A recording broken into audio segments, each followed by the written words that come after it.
Many congratulations and best wishes on your Martin Luther King Day parade.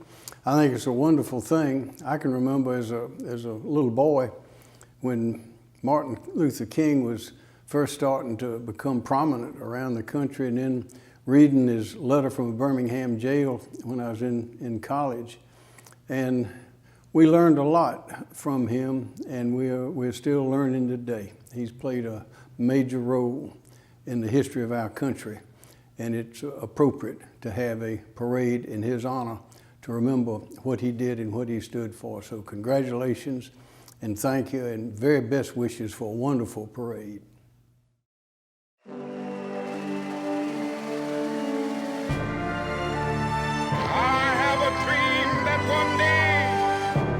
I have a dream that my 4 little children will one day live in a nation where they will not be judged by the color of their skin, but by the content of their character.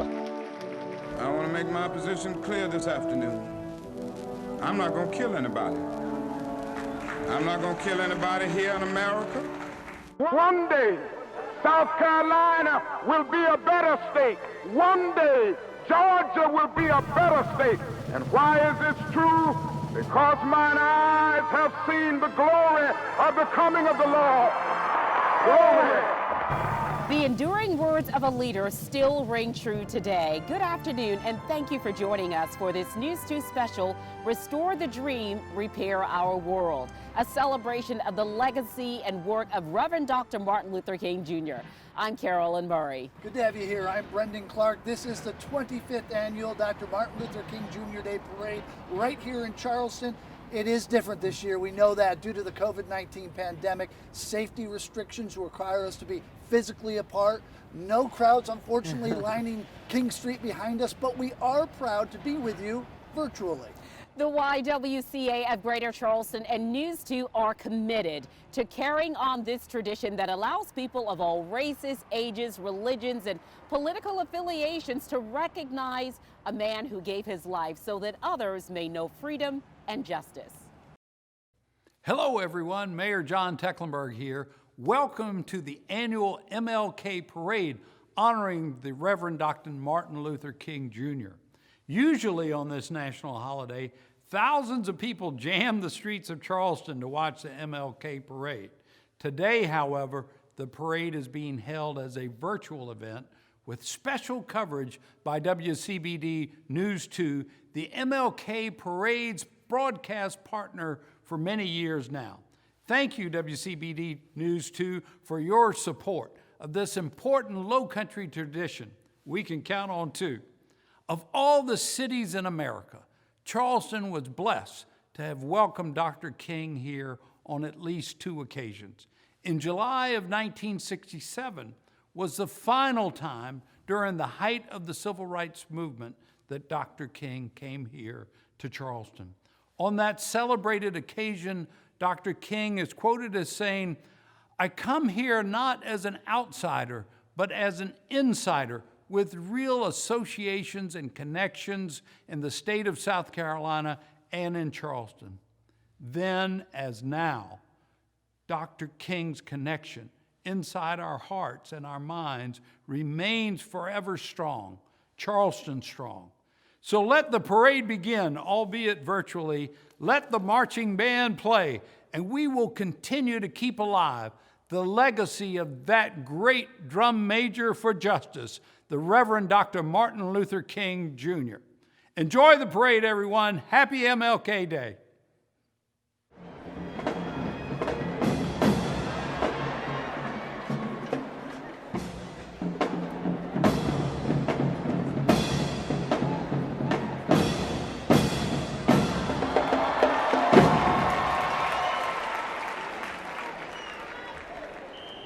Now for a position drill by the song Uptown Funk by Bruno Mars.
Hi, this is State Representative Wendell Gilliard. Ladies and gentlemen, welcome to 2021 January. As you well know, we use this month here as to always celebrate the birth of one of the greatest person that ever walked God's earth. I'm talking about Martin Luther King Jr. And this year's theme is powerful. It says, restore the dream, repair our world. What a powerful theme. But also it's a challenge, because that's what we need. That's what's clear and present about today's society. We need men and women, all creeds, all color, coming together, just like he did with his movement. He did that, he proved that it could be done, and we ought to do the same. So once again, happy Martin Luther King birthday. Let's all come together. Reverend Dr. Martin Luther King Jr. is known for his work as a civil rights leader. He was also a member of what's often called the Divine Nine, the group of Black Greek fraternities and sororities. Dr. King was a member of Alpha Phi Alpha. Today, members of Alpha Kappa Alpha sorority compiled how their work as an organization helped advance Dr. King's mission.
Dr. King's legacy continues to influence the next generation of leaders, many of them, just like Dr. King, expressing themselves through words. We have a poem read by Carson Ashley Smith. She says her generation isn't finished. This is My Generation Will Be in Charge. My generation looks out for people of color and lends out a helping hand. We give people sources to the problems, yet they still don't understand. But white people appropriate our culture with rap, cornrows, and tan skin. But not too tan because you don't want the consequences of my melanin. They make fun of us for never having dads, yet when they take one from us, it's just one, so it's not that bad. I would rather deal with a serious crime than call the cops who think, because of my skin color, I'm not worth their time. Because black people get killed more than half as much as white. But there are 6 times more white people in this country, so clearly something isn't right. This quarantine was put in order to make me feel safe, yet the only reason I stay inside is so I don't become another brutal case. I fear for my dad on his way to work that he is the next black man with his name engraved in the dirt. I fear for my brother as he walks the dog that the gun he had in his hand was just a phone all along.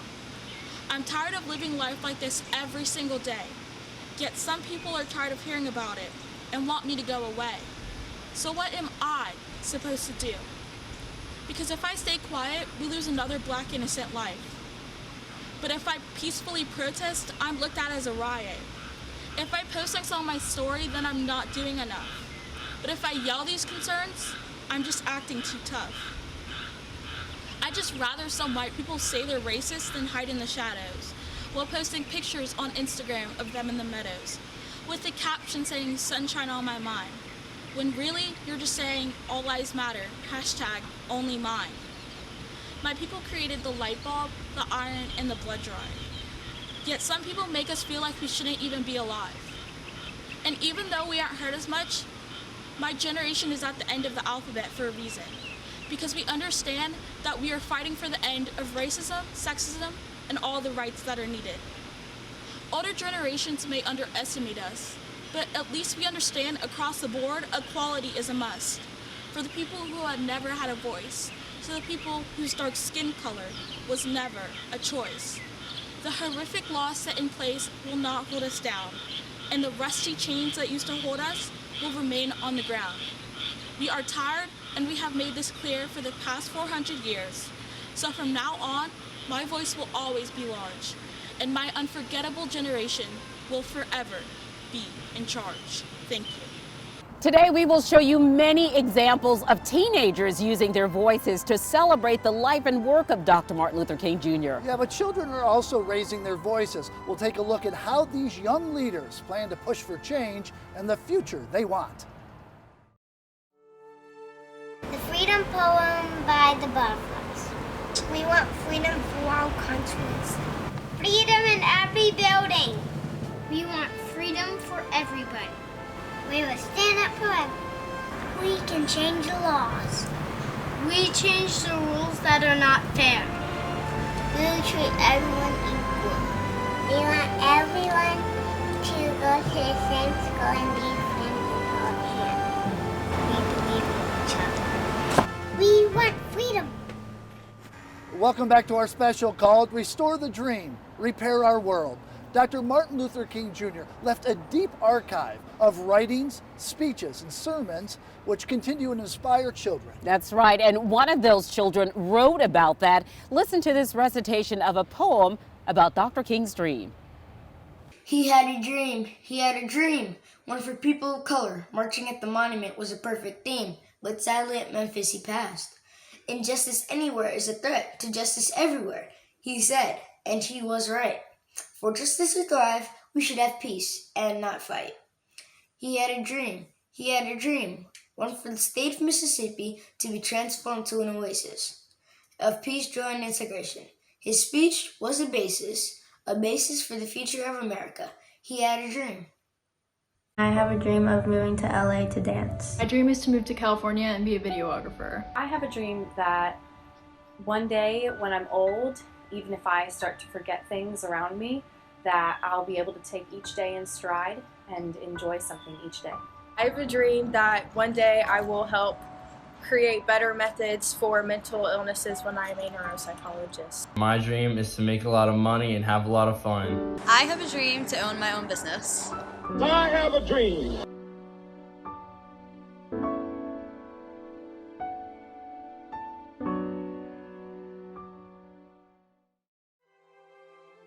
So I believe consistently in nonviolence.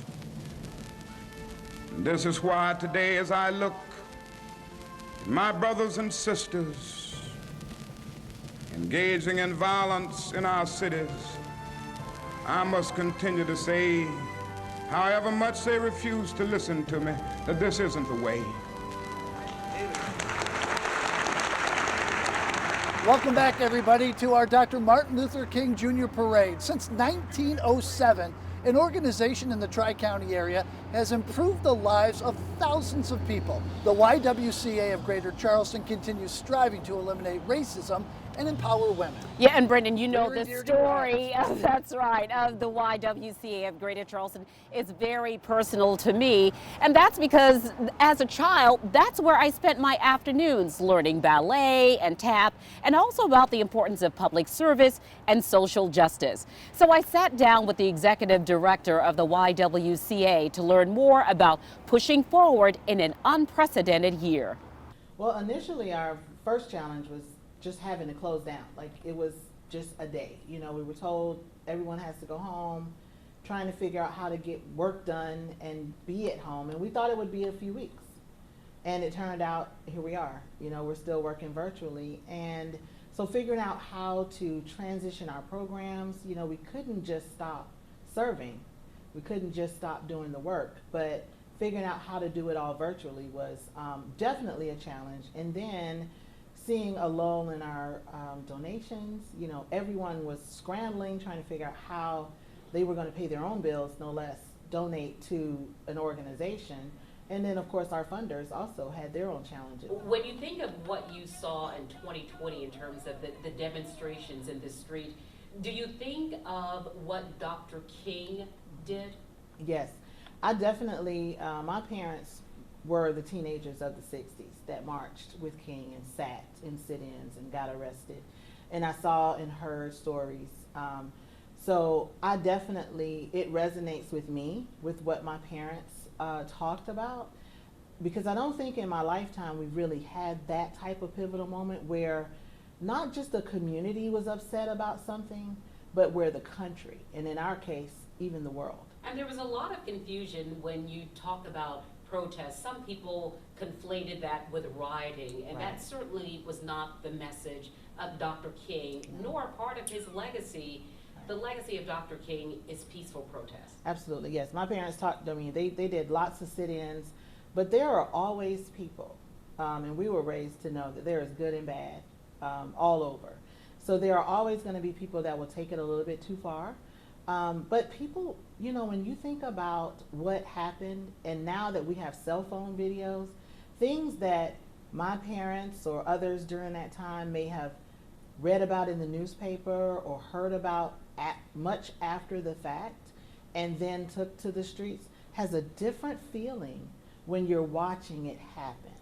So, LaVonda, how can people continue supporting the YWCA? It is so important that those who've supported the Y in the past continue their support. And then people who are new to it, how can they support the Y in its many programs? Absolutely. So most of our programs, we're a very small staff and a completely dedicated, you know, working board. So of course we need volunteers. Our coding programs require volunteer facilitators, volunteer mentors. We have entrepreneurship programs that require volunteers. So volunteering, you know, your time is important. Following us on social media so you can show up to our events. And if you feel so inclined, definitely donate. Hello, Charleston. We wanted to thank the Charleston YWCA for having this event. We look forward to marching again in this parade when it's in person. My name is Jay Gooseby Smith, and I'm director of the Citadel's Truth, Racial Healing, and Transformation Center. And we just want to wish everyone a happy Martin Luther King Day. And I'm John Ray Roberts from the Krause Center for Leadership and Ethics at the Citadel. And thank you so much to the YWCA of Charleston for putting this on. And we wish you a very happy Martin Luther King Day as we go forth and create this beloved community in Charleston. I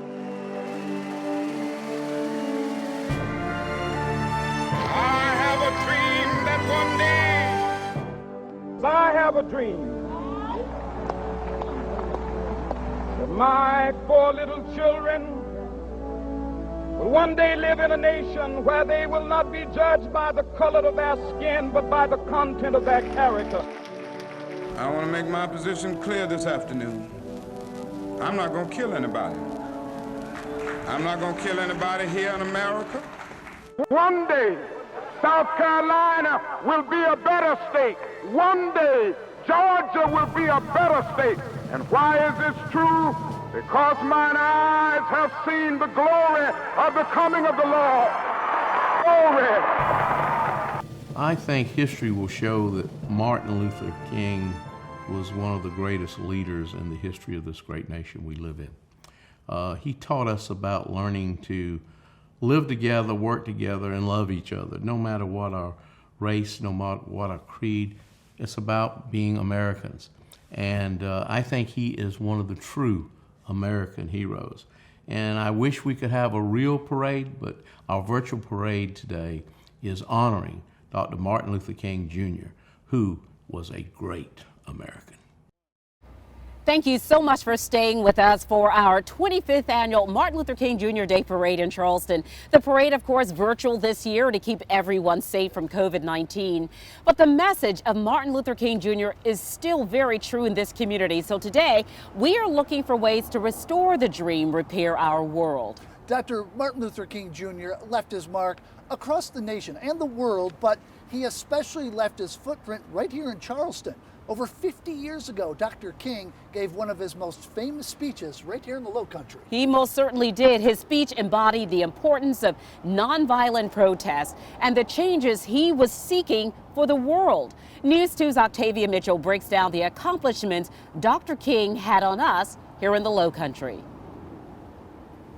One day, South Carolina will be a better state.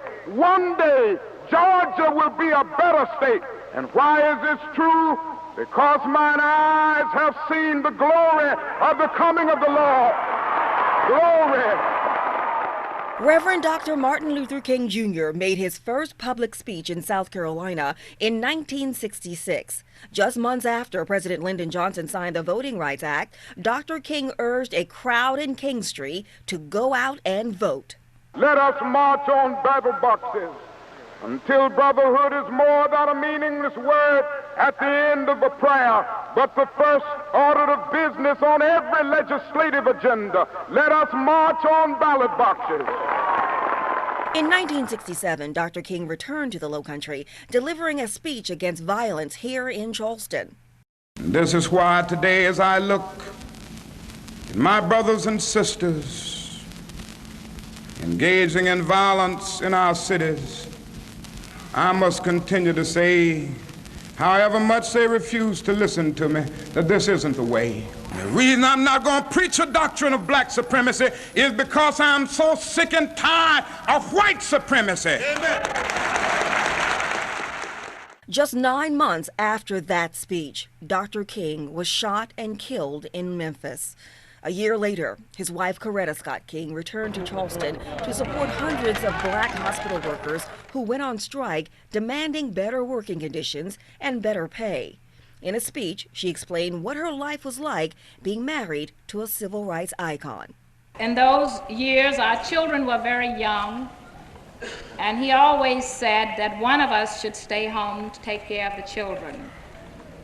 He was concerned that it might be a traumatic experience for them if they were not old enough to understand the meaning of going to jail. But I must say they understand it very well now.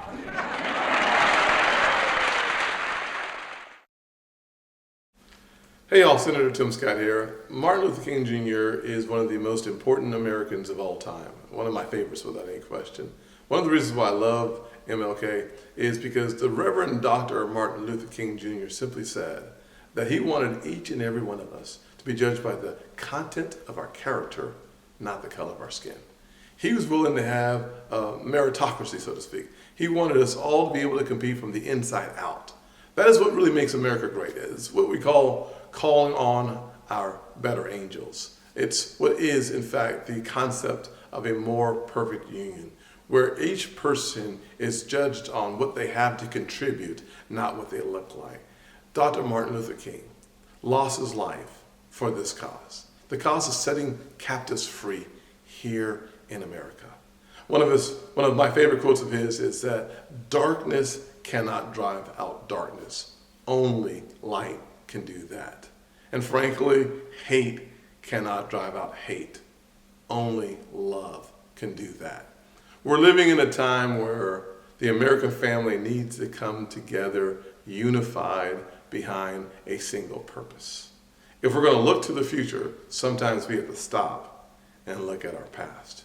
And when we look at our past, we need to remember the amazing sacrifices, the suffering, and the resilience of the Reverend Dr. Martin Luther King Jr. and the vision he had that all of God's children, black ones and white ones, would come together and sing with new meaning, "My country, 'tis of thee." During a time when the civil rights movement struggled, children stepped in to rally against injustice. Children marched through the streets of the South and helped save the social justice campaign. Children here in the Lowcountry told us what it means to create equity in a world that is still burdened with systemic injustice. The Reverend Dr. Martin Luther King Jr. was an icon for so many people. On this day, every year, millions of people celebrate his legacy for civil rights and the fight for equality. 57 years ago in Washington, D.C., he declared that he had a dream, and within that dream, Dr. King stipulated that he wanted fair treatment for all. He wanted justice for all. He wanted an end to racism, and he wanted equal rights for all. His "I Have a Dream" speech at the March on Washington was inspirational. However, 57 years after that speech, there are still too many incidents that have occurred, which reflect that not only have we not achieved the dream, but instead we've moved backwards in so many ways. Systemic racism and injustice against African Americans is still an issue that must be addressed. The number of victims affected by police brutality and injustice seems to grow with every passing year. Dr. King's dream has yet to become a reality. However, the main idea at hand is that it was Dr. King's dream and no one else's. All people are created equal from the inside out, and we must acknowledge this fact before moving forward. There will always be supporters of Dr. King's dream, but no one can have the same dream or vision that Dr. King had. Good evening, fellow Americans, fellow dreamers, and fellow brothers and sisters who still believe and encourage the ideals of the late Dr. King. When I was given the honor to participate in the Charleston Youth Leadership Council's Bowl Fair, my lack of worldview blinded me from the necessary elements of life that I would later be taught and would go on to use in my future endeavors.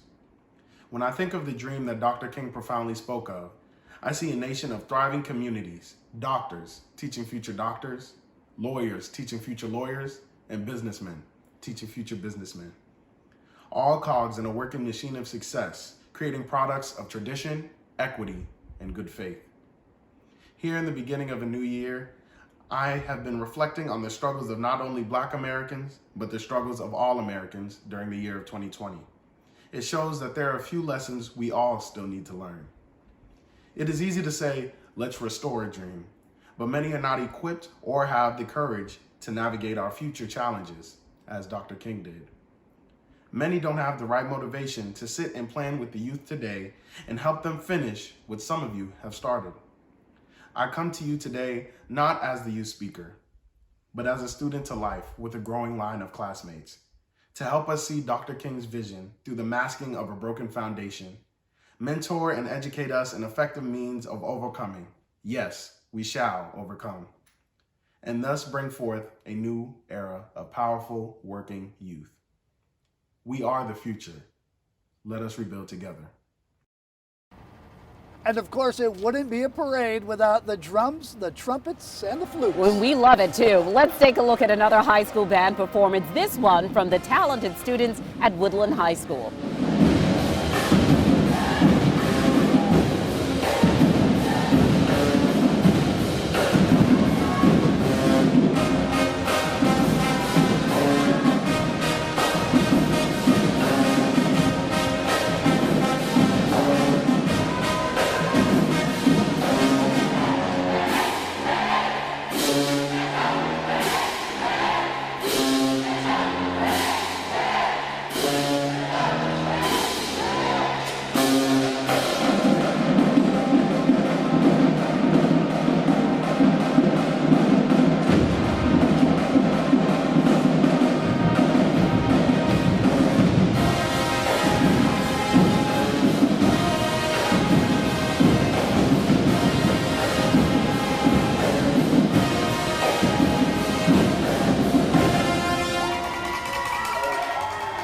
Music and lyrical work from activists have also helped in the push for racial equality. Sure has. The next submission we received was on the history of the kazoo and how it influenced so many during the civil rights movement. Here's Reverend Catherine with a look at how this tiny instrument left a big impact and inspired others to be a drum major for justice. I'm Reverend Catherine the Grateful, and I'm here to invite us all on this Martin Luther King Jr. Day to stand up and be drum majors for justice, drum majors for righteousness, and drum majors for peace. This kazoo was invented in 1840 in Macon, Georgia by Alabama Vest, an African man who modeled it on the merliton, a West African instrument that the shamans used to call the ancestors. This trusty weapon of mass creation, along with the drums that we beat and the bells that we ring, call out for liberty and justice for all. Now more than ever, we're invited to be drum majors for justice. So let's go forward and make a joyful noise for justice.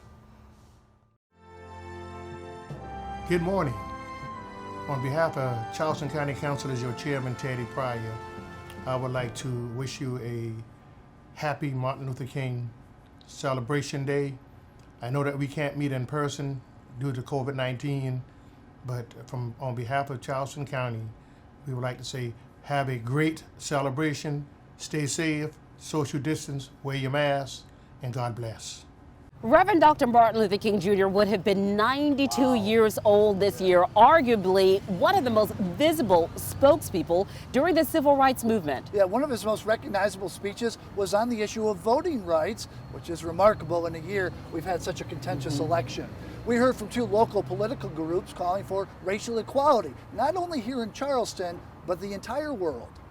In the words of Dr. King, the moral arc of the universe is long, but it bends towards justice. The Charleston County Democratic Party condemns white supremacy, anti-Semitism, anti-immigrant hate, homophobia, transphobia, and hate in all of its many forms. The work ahead is long, but together we will build an America where Black lives matter, families are kept together, and liberty and justice is for all. This past year, we've seen public health disparities, police brutality, and voter suppression disproportionately affect communities of color, highlighting racial inequity in this country. We've seen white supremacy at the core of this corruption, but we, the people, have elected Democrats to the House and the Senate and to the White House to enact legislation that is by and for the people. During the last 4 years, our democracy has faced some of its greatest challenges. But we, the people, will strengthen our democracy by voting, educating, and lifting each other up. Register to vote and update your voter registration today.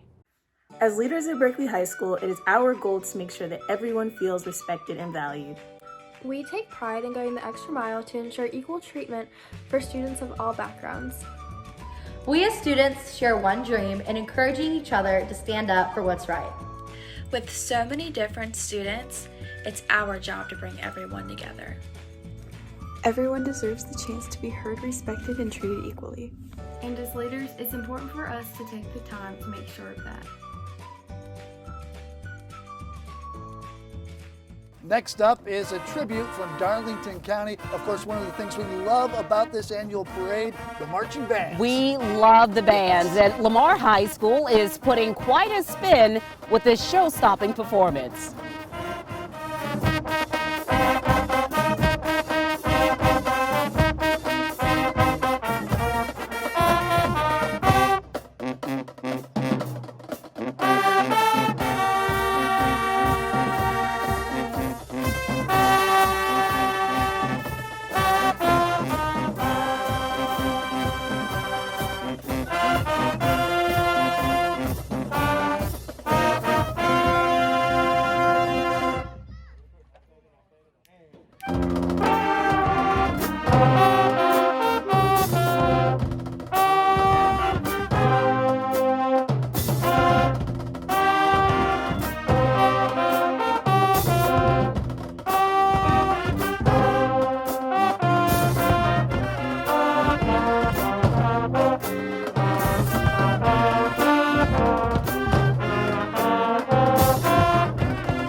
Martin Luther King Jr. wrote from his Birmingham jail cell back in 1963, where he wrote, "Injustice anywhere is a threat to justice everywhere." He most certainly did. And young writers and poets continue the tradition of using words to motivate change and foster action. Let's listen to a powerful poem describing the strength and resilience of Black women around the world.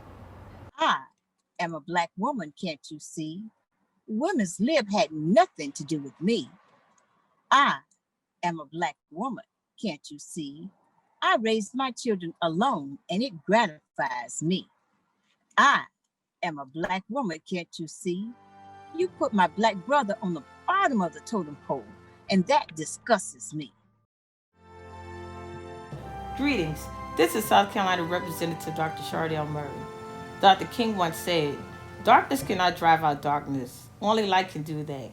2021 has already started out with so many dark days, which is why we are all in charge of restoring his dream and repairing our world. Not only to restore, but to rebuild, recover, repair, and to reclaim that the dream is yet still alive. So hang in there. We have seen his dream come true. Can you believe that we have our first female Vice President, Kamala Harris, Reverend Warnock, Georgia First Black Senator, and myself, First Black Female State Representative for District 116, a dream that he fought for. Change is on the way. We are the changers. We must continue to keep the dream alive. When they go low, we must continue to go high. And most importantly, we must vote. We are the key to restoring the dream and repairing our world. Dr. King's legacy lives on in the companies and organizations that thrive right here in South Carolina. Trident United Way carries on the civil rights giant's legacy of lifting up children, providing equal opportunities for learning, and breaking down barriers to financial security. Yeah, we hear from one of their team members in a moment. But first, a look back at last year's parade from Boeing. Hello everyone, my name is Lane Ballard, the leader of the Boeing South Carolina site and the 787 program. I hope this finds you and your family safe and healthy. Martin Luther King Jr. Day is a special day here at Boeing South Carolina and one day that we look forward to every year. We wish we could be there in person to celebrate, but we're grateful that we found a way to honor Dr. King's legacy. The parade is one of the highlights. We usually have dozens of our teammates downtown through Charleston, as did I last year. Unfortunately, this year we're not able to recreate that parade, but what we'd like to do is give you a look back on last year's event.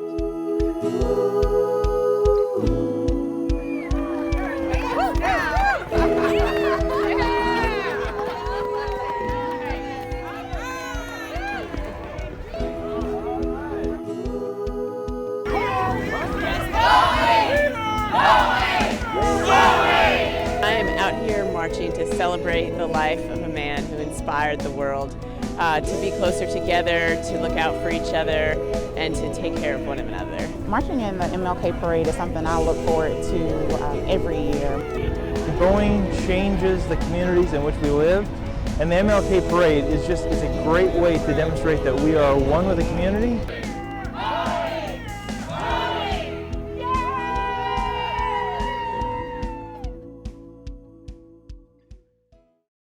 Trident United Way's AmeriCorps program is creating dreams and repairing our world daily. Our members, many of whom are African Americans, know how important it is to keep Dr. King's dream of service alive, which is why many of them have dedicated a year of their lives to strengthening our communities through helping families provide financial stability. No matter our race, religion, or background, we remain committed to Dr. King's push for equal rights and justice for all. It is up to us to reach out and lift each other up. Our dreams will not be fulfilled until we come together, united for good, remembering Dr. King's words, everyone can be great because everyone can serve. Well, that concludes the 25th annual Martin Luther King Jr. Day Parade. It has been a wonderful virtual parade. We want to say thank you to each of you for sharing your submissions and your personal experiences. We certainly could not have done this without you. Yeah, and if you did not see the video, you can always check out all the submissions on our website, counton2.com. Thank you for joining us. That's all the time we have. Thank you. Thank you.